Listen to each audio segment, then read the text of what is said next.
taonga species for this part of the river? So it's dwarf galaxis, which is quite significant up here because of the rocky, it's more in the rocky areas. I don't know heaps and heaps about it, but on the signage up there is a lot more. And they've done lots of work to, especially at this spot, because as you go up further it changes, the river changes, so it's specific to this spot.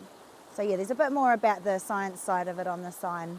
Yeah, I haven't seen any, but it's going to be cool when we do the monitoring to actually see how they're going with all the improvements. Yeah. When are you planning to start the monitoring? For this site has been ongoing since the beginning of the Manawatu River Leaders Accord. Different sites have started at different places, so each whare that we go along today,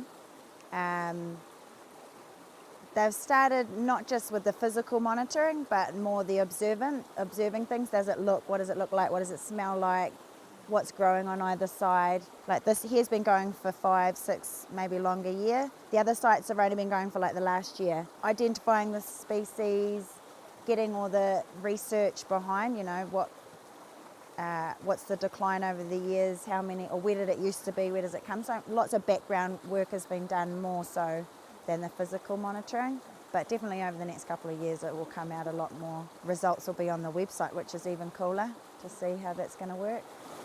With the catchment care groups, or with the that are associated with each whare, is that made up of everybody? So is it the hapu? Each site is quite specific, and it's more who's relevant and who's keen on jumping in. So for this site, it's made up of the local hapu, the community and the landowners, and Horizons and Tararua District Council, so the regional and the local council as well, and people that just come along, like the farmers that I talked about that done all the staking, they'll come on that group. So it's kind of quite an organic and fluid group rather than a formal group. Whereas Woodville, where we go to next, theirs is the Woodville Domain Board, so it's quite a formal group, and the Te Apiti Governance Group, which manages the whole of the Manawatu Gorge, so it's sort of tucked in up under that group,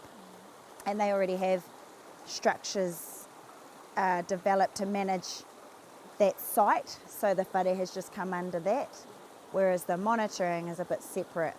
They just have better resourcing and better structure available to them because they've had the experience, but I think these new groups that have emerged, they've got more passion behind them and the reasons why they've formed these groups, so it'll be good to see over time. The one at Bluff Road, which is at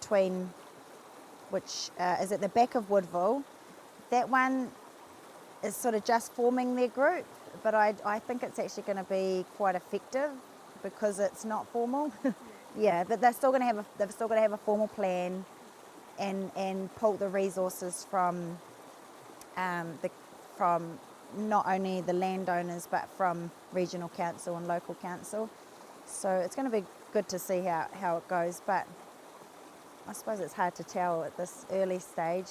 But I'd like to think that the passion behind the groups is really going to be quite effective as well. Yeah.